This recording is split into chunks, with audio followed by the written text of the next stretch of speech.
तो आज के पॉडकास्ट का हमारा सब्जेक्ट है ऑनलाइन एजुकेशन एंड इंडिया। वो बच्चे आज ऑनलाइन एजुकेशन का लुत्फ उठा रहे हैं। आप सोचिए उन फीमेल्स के बारे में। हमारे लर्निंग को इम्प्रूव करता है। कोविड का दौर आया था 2020-2021 में। अगर हमने ऑनलाइन एजुकेशन सचमुच में इंडिया में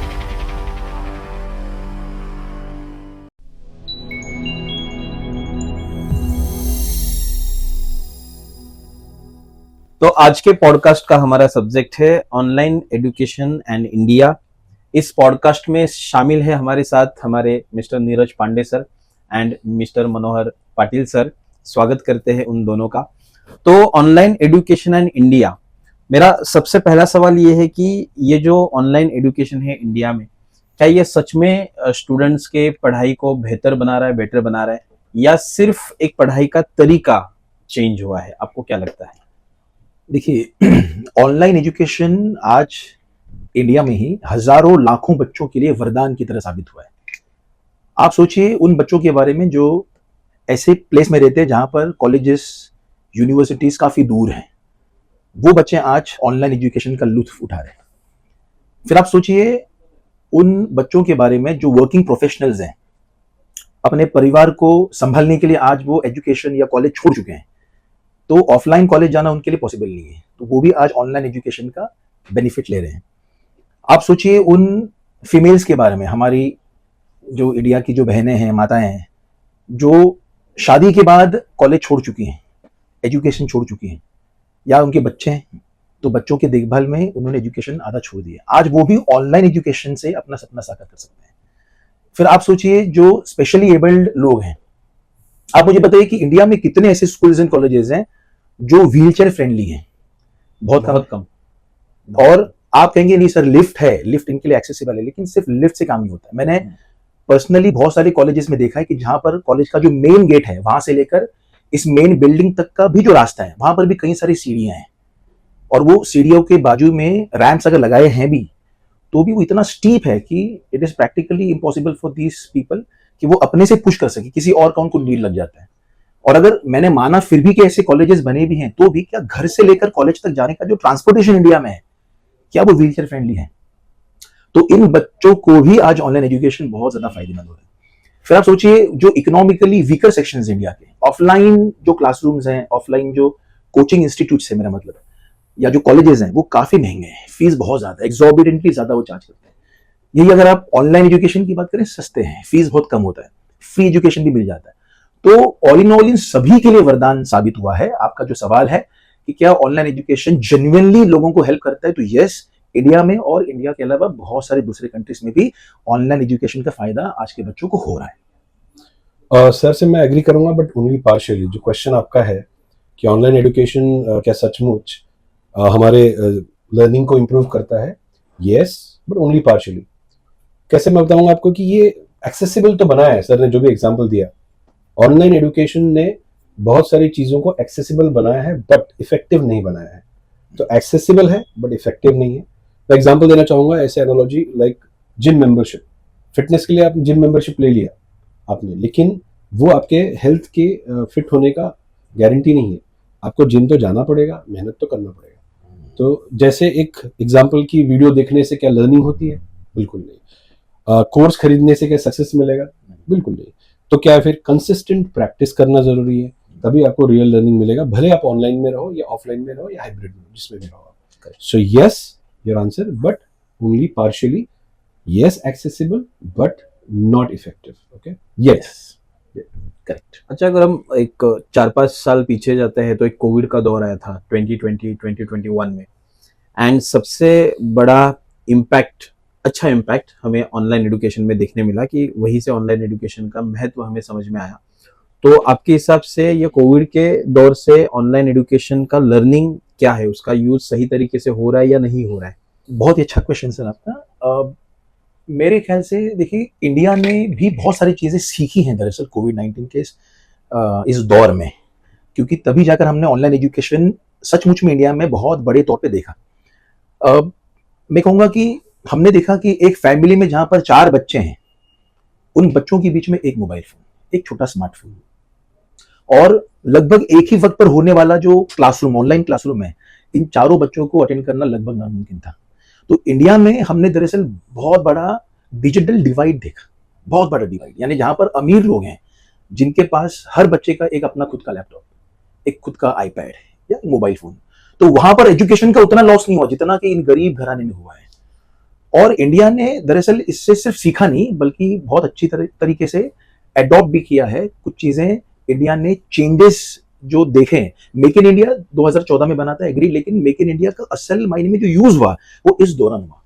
इंडिया को ये समझ में आया कि ना सिर्फ इंडिया ने बाहर से मोबाइल फोन ज्यादा इंपोर्ट करना चाहिए बल्कि चीपर कॉस्ट में होना चाहिए। तो इंडिया ने फाइनली इवेंचुअली क्या किया, हमारे खुद के मैन्युफैक्चरिंग यूनिट्स बढ़ा दिए। आज इंडिया में जितने भी मोबाइल फोन्स हम यूज करते हैं 99.2% of all the mobile phones are actually manufactured in India. आज पूरे दुनिया में सबसे जो बड़े जो मैन्युफैक्चरर्स है मोबाइल फोन के, उसमें सेकेंड पोजीशन पे इंडिया आती है, first China, second India, third if I am not wrong I think it's Vietnam. तो इंडिया ने काफी सारे चेंजेस लाए। इंडिया तो चलो ठीक है, बहुत सारी चीजें इंडिया ने सीखी, हमने भी एज ए टीचर बहुत सारी चीजें सीखी तरह से। मतलब मुझे ये समझ में आया कि जो मैं बचपन से टेक सेवी रहा, मतलब मैंने दरअसल डॉस पे चीजें सीखी हैं। मैंने दरअसल जब माइक्रोसॉफ्ट नहीं था उसके पहले भी जाकर कुछ कंप्यूटर्स के एप्स वगैरह सीखे हैं।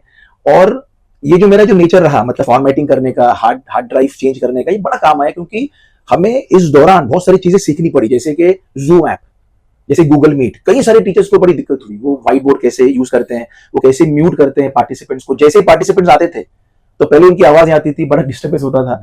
तो सारी चीजें हमने भी सीखी दरअसल ऑनलाइन के जमाने में।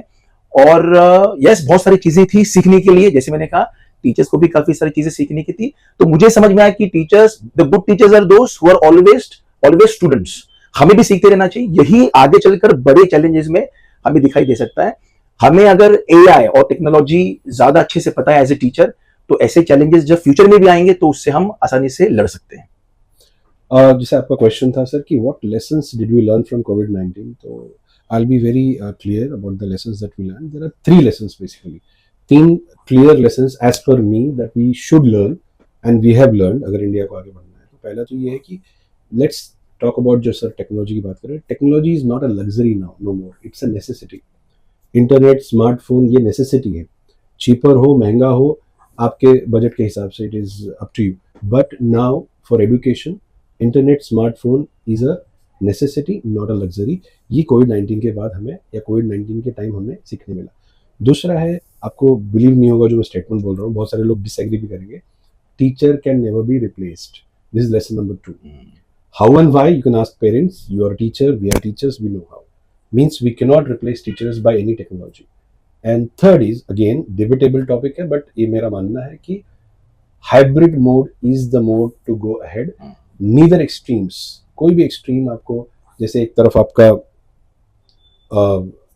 प्योर ऑफलाइन मोड है, classroom coaching, brick and mortar जिसे हम कहते हैं, दूसरा ऑनलाइन मोड है, इनके बीच का जो रास्ता है hybrid, that is this. These are the 3 lessons जो मैं आपको बता रहा हूँ that we should learn from Covid.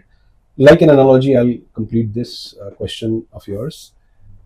कि कार में जिस तरह से एक्सेलरेटर और स्टीयरिंग होना चाहिए, उसी तरह से टेक्नोलॉजी और टीचर की जरूरत है। Accelerator is as good as your technology and teacher is as good as steering. तो आप बताइए, अगर आपको सही डेस्टिनेशन में पहुंचना है तो क्या नहीं चाहिए? डू यू नीड एक्सेलरेटर और do you need the steering और not? We need both. So destination तभी पहुंच पाएंगे जब हमारे पास दोनों होंगे। एक हम देखते हैं ना कि जैसे विलेजेस में जो एजुकेशन है या सिटीज में जो एजुकेशन है, दोनों का स्तर सेम नहीं है ना। जो रिसोर्सेस सिटी में अवेलेबल है एजुकेशन के, उतने सारे रिसोर्सेस विलेजेस में अवेलेबल नहीं है। तो क्या आपको लगता है कि ये ऑनलाइन एजुकेशन बीच का गैप फिल करने के लिए हेल्प कर रहा है, या सिर्फ ये एक्सपेक्टेशन है, सिर्फ दिखावा है? आपको इस पे क्या राय है? देखिए, बिल्कुल भी सही आपने बात कही कि there is a clear difference of infrastructural facilities in urban areas and in rural areas, इसमें कोई डाउट नहीं। मेरे हिसाब से education is the best equalizer between the two, between the rich and the poor, between the urban and the rural places. एक तो technology भी है जो अच्छे से इस गैप को फिल कर देता है, एक तो एजुकेशन है। गांव में यूनिवर्सिटीज या हायर एजुकेशन के लिए जो कॉलेजेस है उसकी कमी है, इसमें कोई डाउट नहीं है। लेकिन सिर्फ यूनिवर्सिटीज और कॉलेजेस की कमी है ऐसा नहीं है, वहां पर जो प्रोफेशनल टीचर्स है उनकी भी कमी है।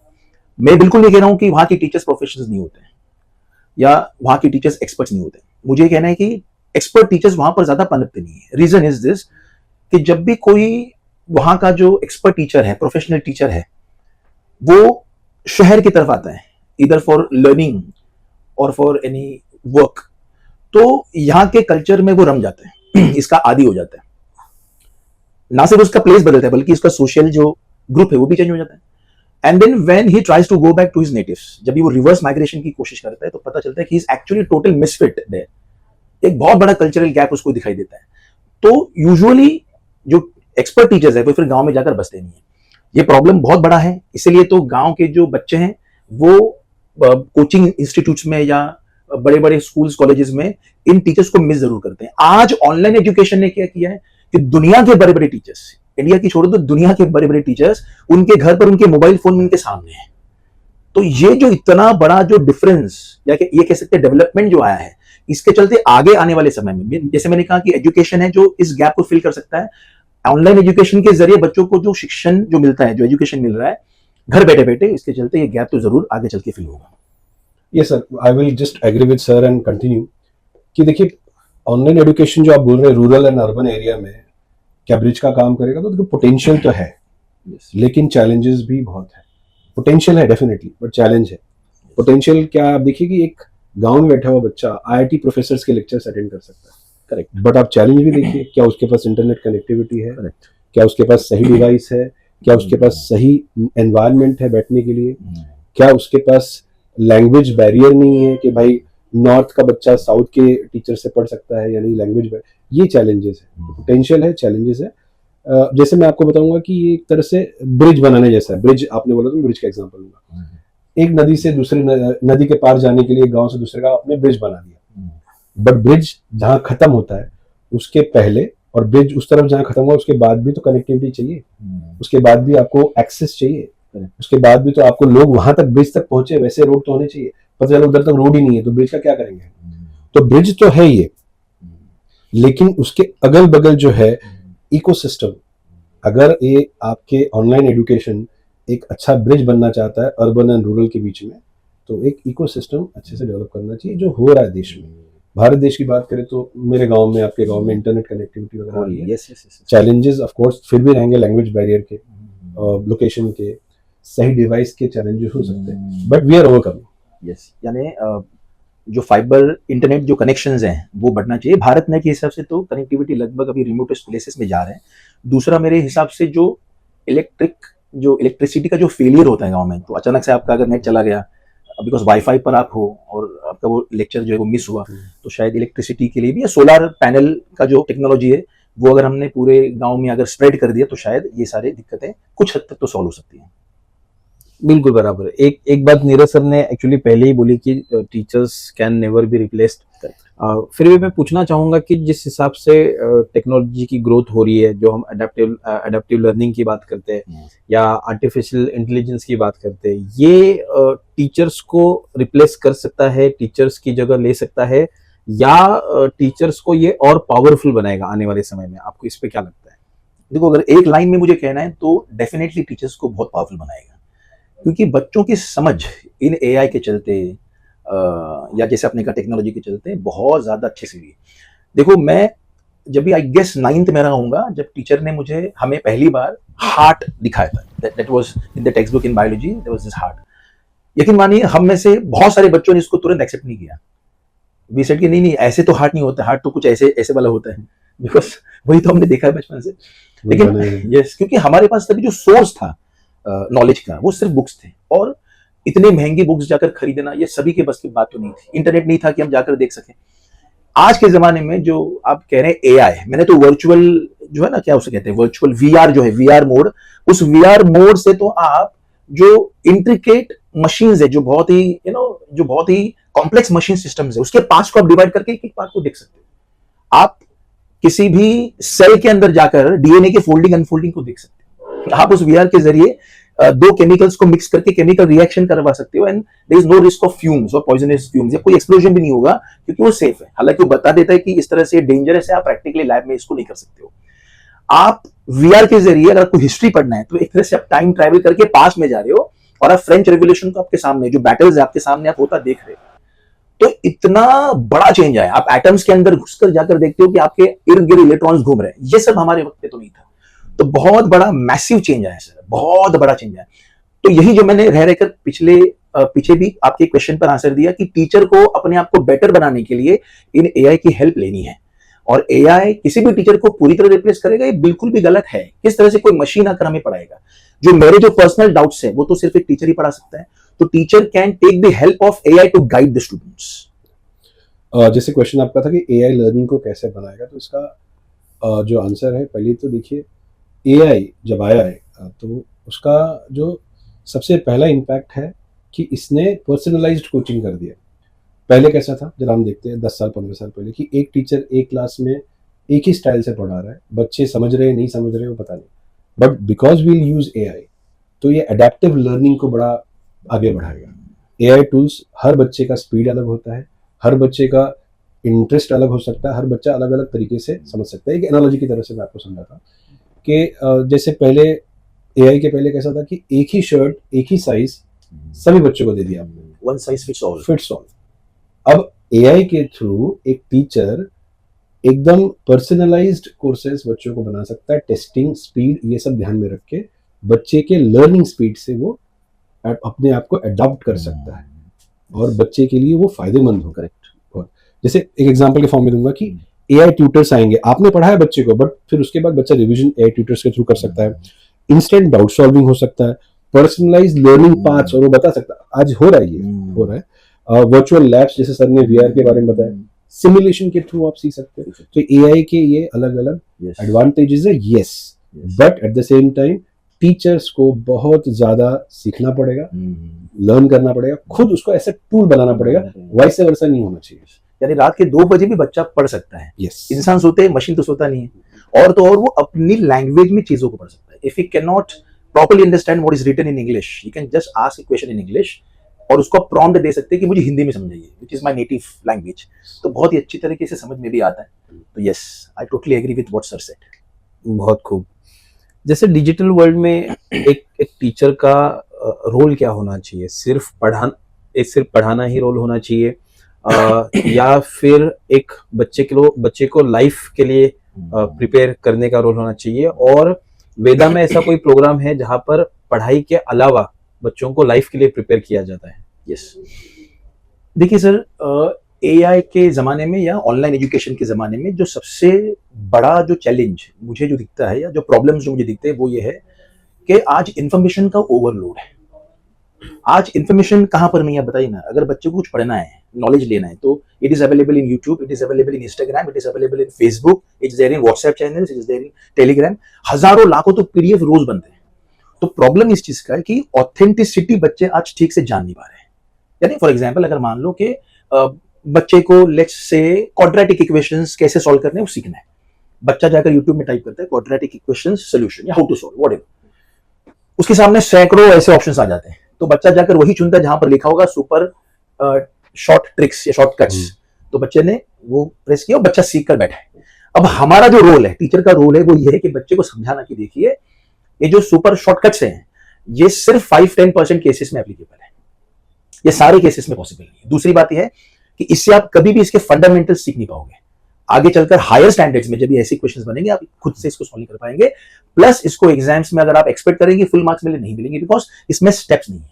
तो टीचर का इसमें बहुत बड़ा रोल आता है। मतलब कि आप समझिए कि जो सही डेटा है, जो सही इंफॉर्मेशन है, वो कचरे के ढेर में से सोना छान कर निकल कर बच्चों के हाथ में देना है। ये हमारा रोल है, which is definitely a challenging role. This is what I feel. जैसे सर ने बोला, मैं इसको ऐड करूंगा कि एआई के जमाने में टीचर का क्या रोल है। बहुत बड़े बड़े रोल है। अगर मैं आपको समझाऊं तो गुरुकुल में क्या एक गुरु का रोल होता था, mentor, life coach, career guide, character builder, direction giver, ये सब रोल होगा टीचर का। सिर्फ पढ़ाना नहीं, इन्फॉर्मेशन तो जिस सर ने बोला बहुत अवेलेबल है। मैं आपको एक एनालॉजी समझाऊंगा कि AI is like Google maps. AI और लर्निंग जो हो रहा है यार, गूगल मैप की तरह। बट टीचर क्या करेगा, गूगल मैप बताएगा भाई ये डेस्टिनेशन है, ऐसे जाना है आपको। सही दिशा दिखाना टीचर का काम है। इन्फॉर्मेशन तो अवेलेबल, गूगल मैप में आप कहीं का भी डाल दो इन्फॉर्मेशन, उसमें 10 रास्ते मिल गए, भाई ये कॉलेज जाना है, वो कॉलेज जाना है, सब कॉलेज के रास्ते दिख रहे गूगल मैप में। बट टीचर बताएगा बेटा आपके हिसाब से ये वाला कॉलेज और ये वाला रास्ता सही है। तो ये टीचर का काम है, mentor, coach, guide, motivator, character builder, etcetera. And not limited to this, you know उसके सुख दुख में हंसना रोना, it's that is why we call our family Veda family as the academic parent of your child. और ये जो इंफॉर्मेशन अवेलेबल है, बट एक टीचर क्या करेगा कि एआई भले इंफॉर्मेशन अवेलेबल करा रहा है, हम उस बच्चे को इंस्पिरेशन देंगे। That is what is our philosophy, inspiration before information. तो इसके लिए हमने एक और भी प्लान बनाया हुआ है, जैसा आपको पता ही है कि हम इन बच्चों को उस तरह से स्किल्स डेवलप करें, या ऐसा उनके लिए हम कुछ ऐसे डायरेक्शन में काम करें so that they are motivated and they build their character and they become self dependent, independent, accountable, and we call it as futurepreneur. Veda futurepreneur, this course I think Manoj sir can explain better. Yes yes, देखो आज का जो AI का या online education का जो वक्त है ना, इसमें दिक्कत इस चीज की भी है कि इंटरेक्शंस वैसे कम हो रहे हैं। इंटरेक्शंस बच्चों के आपस में हो रहे हैं चैट के जरिए, और इनके जो लैंग्वेजेस आप देखिए एब्रीवेटेड लैंग्वेजेस हैं। आप जब भी कोई चीज सोचते हैं ना, तो एक्चुअली सिर्फ इमेजेस, सिर्फ वीडियोस में नहीं सोचा जाता है। फैक्चुअली हम दरअसल वर्ड्स में भी सोचते हैं। जब भी आप चीजों को या आपके कॉन्वर्सेशंस में अगर आप छोटे छोटे एब्रीवेटेड वर्ड्स देखते हैं इंस्टेड ऑफ कंप्लीट सेंटेंस, तो सोच भी वैसी आपकी ब्रीफ हो जाती है, which is actually showing a great negative impact in the students these days. उनके बॉडी लैंग्वेज को आप देखिए। हम जब भी किसी बच्चे को क्लासरूम में खड़ा करते हैं, वो बच्चा जो नर्वस होकर नीचे की तरफ देखता है, यहां वहां देखता है, भले आंसर्स पता होंगे भी, उसके बाद भी आंसर्स ठीक से दे नहीं पाता है, उसकी जबान लड़खड़ाती है, उसके पैर कांपते हैं। वही बच्चा घर जाकर जब भी चैटिंग करता है, चैटिंग के जरिए आपसे भी बात करता होगा इतने कॉन्फिडेंस के साथ, इतनी जबरदस्त इंग्लिश, अगेन एब्रीवेटेड। तो ये जो डुअल नेचर हमें दिख रहा है आज बच्चों का, इट इज ओनली बिकॉज आज बच्चा वर्चुअल लेवल में ज्यादा है। तो हमारे सामने जो चैलेंज है एज ए टीचर वो यही है कि इनको कम्युनिकेशन सिखाएं, इनको जो स्ट्रेस लेवल है इनका, देखो जब टीचर्स प्रैक्टिकली फिजिकली ऑफलाइन में इनके सामने मौजूद रहेंगे तो टीचर्स उनके फेस देख पाते, रीड कर पाते। हमने ऑनलाइन के वक्त में क्या देखा कि बच्चे खुद अपना जो वीडियोज है वो बंद करके रखते थे, हम कभी उनका फेस देख नहीं पाते। तो हम कितने एफिशिएंट थे सिखाने में, हम तो एफिशिएंट थे नहीं, बिकॉज हमारे सामने सिर्फ ब्लैक स्क्रीन था। आज के इस पल में, आज के इस मॉडर्न वर्ल्ड में हमने बच्चों के जो स्ट्रेस लेवल्स है उसको पढ़ना चाहिए, और हमने एज ए टीचर इन वेदा इस पर अगर कोई प्रोग्राम बना दिया ताकि बच्चों के स्ट्रेस लेवल को मैनेज कर पाए, उनको एआई सिखाएं, बिकॉज आने वाला जमाना तो एआई है, उनके कम्युनिकेशन स्किल को बढ़ाएं, उनको फाइनेंस सिखाएं कि किस तरह से फाइनेंस से आगे चल के डील करना है, उनके करंट अफेयर्स को बढ़ाएं, बिकॉज आगे चल के जितने भी एग्जाम्स होंगे, एंट्रेंस एग्जाम्स होंगे, उनमें करंट अफेयर्स की तो बातें होंगी। तो अगर ऐसा हम वेदा में कुछ कर सकते हैं तो एक बहुत बड़ा पैराडाइम शिफ्ट होगा, जो मैं चाहूंगा कि हम आने वाले वक्त में वेदा में लेकर आए। बिल्कुल बराबर। जैसे ऑनलाइन एडुकेशन ये पाथ सिलेक्ट करते वक्त बहुत सारे बच्चों को होता है कि हम ऑनलाइन पढ़ेंगे, पेरेंट्स भी डिसीजन लेते हैं कि हम ऑनलाइन बच्चे का कोई कोर्स ज्वाइन कराएंगे, बट इसमें हम लोग देखते हैं कि एक साल के बाद पता चलता है कि बच्चे के साथ कुछ फ्रॉड हुआ है, प्रॉपर कंटेंट मिला नहीं है, प्रॉपर कोर्स मिला नहीं है, और बच्चा कुछ वहां से सीख नहीं पाया, उसका जो भी एकेडमिक जो डाउनफॉल ही देखने मिलता है। तो इन गलतियों से बचने के लिए एक पेरेंट्स और स्टूडेंट्स को कैसे सजग रहना चाहिए? देखिए, इससे बचने के लिए आपको ऑथेंटिसिटी जाननी बहुत जरूरी है। आप ये देख सकते हैं कि वो जो कोर्सेज हैं वो उसका हिस्ट्री क्या है, कितने आपके दोस्तों ने इस तरह के ऑनलाइन कोर्सेज लगाए हैं। अगर आप देखेंगे तो ऑलमोस्ट ऑल द कोर्सेज जो ऑनलाइन आपको अवेलेबल है, इनकी फ्री वीडियोस, इनके जो फ्री जो डेमो सैंपल्स है आपको दिखाई देंगे, आप पहले उसको देखिए, तराशिए। अगर आपको इसमें इंफॉर्मेशन या जानकारी ज्यादा नहीं है तो आप आपके टीचर्स से इस तरह से पूछकर इसकी जानकारी ले सकते हैं। आई कंप्लीटली एग्री कि कई सारे बच्चे इस चीज में तो फंसे हैं ऑनलाइन, बिकॉज टीचर्स आपसे पर्सनली या फिजिकली मिलते नहीं है। आपने फीस पे कर दिया, फिर हो सकता है कि वहां से सर्विस आना बंद हो गया, ये बिल्कुल ही पॉसिबल है। एज ए पेरेंट ने इस चीज का ध्यान देना चाहिए कि जस्ट बिकॉज कोई कोर्स बहुत ज्यादा सस्ता है तो उसमें पैसे इन्वेस्ट नहीं करना चाहिए। आप ऑथेंटिक देखिए, भले थोड़ा सा एक्सपेंसिव होगा। देखो, जितना आप सस्ती चीजें देखेंगे आपको लगभग उसी लेवल की सर्विस मिलेंगी, क्वालिटी वैसी होंगी और क्वांटिटी भी वैसी होंगी। इस पर आपको जानना है। जैसे हम ऑनलाइन देखते हैं कोई भी चीज, अगर आपको अमेजॉन का एग्जांपल लीजिए, आप जो चीजें आपको बहुत सस्ती मिलती हैं, आप अगर आप शर्ट सोच रहे हैं कि खरीदना है, शर्ट्स के भी बहुत सारे वेरिएशंस मिलेंगे। एक मिलेगा 200 वाला शर्ट, एक मिलेगा 2000 वाला शर्ट। तो कई सारे जो ऑनलाइन जो शॉपिंग करने वाले लोग सोचते हैं चलो 200 का शर्ट खरीदते अच्छा होगा, but the quality will definitely be almost 99% times will be inferior as compared to the one that is coming for rupees 2000। तो ये बच्चों को समझ में आना चाहिए, पेरेंट्स को समझ में आना चाहिए। पेरेंट्स ने जो गलतियां की हैं सर इस वक्त में ये भी की है कि बच्चों को मोबाइल फोन दे दिया और बच्चे ये डिसाइड करे कि कौन सा कोर्स लेना है। बच्चों को फोन थमा दिया तो ये कोर्स खुद ब खुद हो जाएगा, ये सोचना भी बहुत गलत है। प्लस पेरेंट्स ने और भी गलतियां की हैं कि बच्चे जब भी घर पर बैठकर मोबाइल फोन देख रहे हैं बिंज वॉचिंग की तरह कर रहे हैं, एक नेटफ्लिक्स की तरह या अमेजोन की तरह वो कंटिन्यूसली लगातार पूरी रात देख रहे हैं without pen and paper in hand. देखो, एक सजग पेरेंट इजीली जान पाएगा बच्चों के हाव भाव से कि बच्चा सच में पढ़ रहा है या कुछ सिर्फ देख रहा है। तो पेरेंट्स का बहुत इसमें एक्टिव रोल है सर। जैसे आपने कहा कि अगर ऑनलाइन इस तरह से फ्रॉड होता है, उससे बचने के लिए हमने पहले ही थोड़ा उस कोर्स के बारे में स्टडी करना जरूरी है। अब सर की बातों को मैं थोड़ा सा कंक्लूड करके बताता हूँ कि जो आपने बोला कि गलतियां क्या होती हैं ऑनलाइन एजुकेशन में, बच्चों के मार्क्स कम क्यों हो जाते हैं या फिर ग्रोथ क्यों नहीं होता है, तो इसमें बच्चों की मिस्टेक और पेरेंट की मिस्टेक दोनों का एनालाइज करते हैं। स्टूडेंट की मिस्टेक सिंपल है और बहुत इफेक्टिव, मतलब ज़्यादा मायने रखती है कि भाई उन्होंने बस वीडियो देखना को समझ लेते हैं कि भाई हम पढ़ाई कर रहे हैं। सिर्फ वीडियो देखने से मार्क्स या पढ़ाई नहीं होती है। फिर वो क्या समझते हैं, नोट्स नहीं बनाना है, सिर्फ देख रहे हैं। जैसे आप सीरियल देखते हैं, अच्छे से अच्छी मूवी जो हमारी फेवरेट है, देखने के बाद 3-4 महीने बाद क्या याद रहता है उसमें, मे भी 1-2 डायलॉग याद रहेंगे। वैसे तो पढ़ाई नहीं हो सकती कि आप सिर्फ वीडियो देख रहे हो, नोट्स नहीं बना रहे हो और आपको याद रह जाए सब। कोर्स हॉपिंग एक बहुत बड़ा वर्ड है उनके लिए। हम भी करते हैं, यूट्यूब पे हम यहाँ से वहां जम मारते हैं, एक वीडियो देखते हैं, 10 मिनट पसंद नहीं आया दूसरा देखते हैं। This is what they do. Course hopping, बहुत शॉपिंग नहीं, हॉपिंग, ठीक है। डाउट्स पूछना नहीं है भाई, आपने वीडियो देखा तो डाउट्स तो होंगे, उसको लिखिए, है ना। कंसिस्टेंसी नहीं रखना है, फिक्स टाइम शेड्यूल नहीं रखना है, डिसिप्लिन नहीं रखना है। जब मन किया भाई वीडियो तो देखना है, जब मन किया देख लिए। वो भी ऐसे हमने ऑनलाइन कोर्सेज देखे कि बस कभी भी लॉग इन करके देख सकते हैं। तो discipline is a big problem. मतलब आप देखेंगे तो वीडियो को देखना, कभी भी देखना, नोट्स नहीं बनाना, डाउट्स नहीं पूछना, कोर्स हॉपिंग करना, डिसिप्लिन में नहीं रहना, ये बच्चों की गलती है। पेरेंट्स की गलती उनसे बड़ी बड़ी है। मैंने महंगा कोर्स ले लिया तो मेरे बच्चे की गारंटी सक्सेसफुल, गारंटीड है सक्सेस। ऐसे नहीं होता। नहीं। फिर मैंने दूसरा क्या है, स्क्रीन टाइम। मेरा बेटा 4 घंटे फोन पे था, पढ़ाई कर रहा होगा, मैंने ऑनलाइन कोर्स लिया था, बिल्कुल गलत। Screen time is not education. Process पे फोकस करो, मार्क्स पे नहीं। ओके।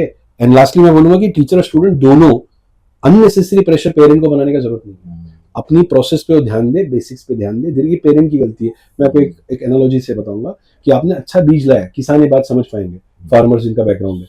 तो जो आप अच्छी बीज लेके आते हैं और उसको सॉइल में डाल देते हैं, क्या वो अच्छा फसल बन जाएगा? अच्छा बीज लाना is like taking a very good online course. एक महंगा, जैसे सर ने बोला कि सस्ता मतलब एक रीजनेबल महंगा मैंने ऑनलाइन कोर्स खरीद दिया, एक अच्छा बीज की तरह। बट उसके बाद बीज को पानी देना है, केयर करना है, खाद देना है, रखवाली करना है, वो भी तो जरूरी है। डिसिप्लिन में उसको अच्छी तरह से जो अनवांटेड चीजें निकालना है।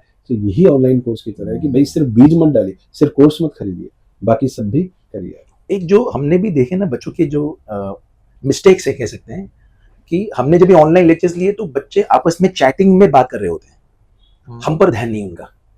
तो ये इससे कैसे जूझना है, अब बच्चों को हम मिलकर ही समझा सकते हैं। प्लस एक टैब पर ये वीडियोस चल रहे हैं हमारे, और दूसरा भी टैब ओपन हुआ जहां पर इंस्टाग्राम है, तीसरा भी टैब है जहां पर कुछ और है। तो डिस्ट्रैक्शंस बहुत ज्यादा, बिकॉज मैं सोचता हूँ कि जो मॉनिटरिंग है वो बहुत कम हुआ है बच्चों का ऑनलाइन एजुकेशन में। पेरेंट्स इसके लिए बहुत हद तक जिम्मेदार होंगे, इस पर उनको भी, बिकॉज बच्चे घर बैठकर पढ़ रहे हैं। टीचर्स यहाँ से जितना ध्यान दे सकते हैं वो लिमिटेड है, तो बच्चों ने, पेरेंट्स ने भी घर पर उन पर ध्यान रखना जरूरी है। अभी एक मैं आपको आखिरी सवाल पूछना चाहूँगा कि अगर हम इंडिया इमेजिन करते हैं 2047 का, तो उस टाइम का एजुकेशन सिस्टम कैसा रहेगा? ऑनलाइन रहेगा, ऑफलाइन रहेगा, या हाइब्रिड रहेगा, या ऐसा सिस्टम होगा कि शायद हम आज सोच भी नहीं पा रहे? आपको क्या लगता है? मेरे ख्याल में इसका आंसर सर ने काफी पहले बताया है कि आने वाले वक्त में पूरी तरह ऑनलाइन तो नहीं पॉसिबल है, टू बी वेरी ऑनेस्ट। क्योंकि जहां पर केस स्टडीज की बात आएंगी, जहां पर ग्रुप डिस्कशंस की बात आएंगी, जहां पर लैब एक्सपेरिमेंट्स की बात आएंगी, पिकनिक जाना है, अगर मान लो स्पोर्ट्स करना है, तो इन चीजों के लिए तो फिजिकल क्लासरूम्स, फिजिकल स्कूल्स रहेंगे ही। उनका कोई रिप्लेसमेंट नहीं है, वो अपनी जगह पर है। लेकिन ऑनलाइन जहां पर थ्योरी करना है, जहां पर रिवीजन करना है, तो वहां पर तो ऑनलाइन जरूर बना रहेगा। तो ऑनलाइन एंड ऑफलाइन, जैसे आपने कहा हाइब्रिड, तो हाइब्रिड वर्जन आपको आने वाले वक्त में दिखाई देगा। लेकिन जो सबसे बड़ा बदलाव जो मैं यहां से देख रहा हूं वो है कि आने वाले वक्त में there will be preferences for competencies over certificates.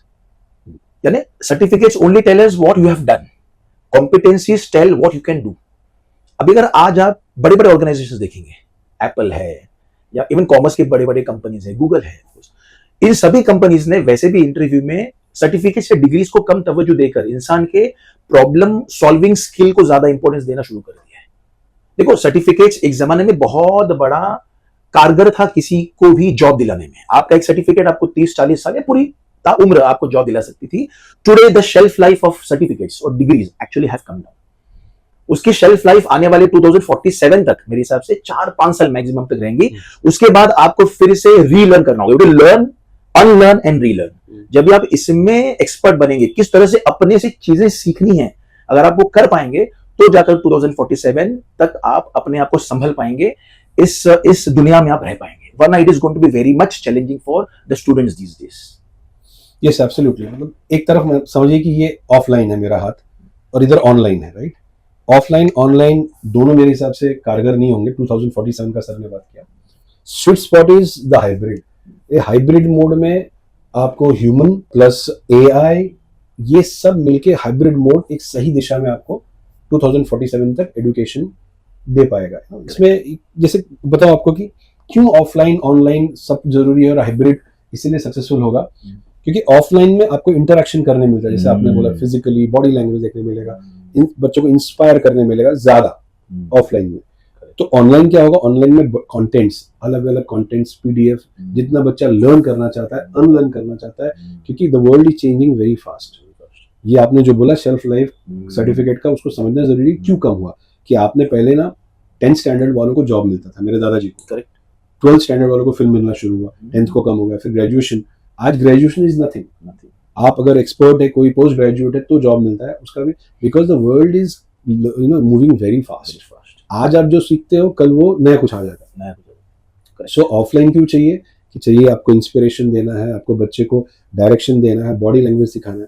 Online content के लिए चाहिए एआई प्रेजेंटेशन, जितने अच्छे से पर्सनलाइज कर दे, प्रेजेंट कर दे, एआई फॉर पर्सनलाइजेशन भी जरूरी है।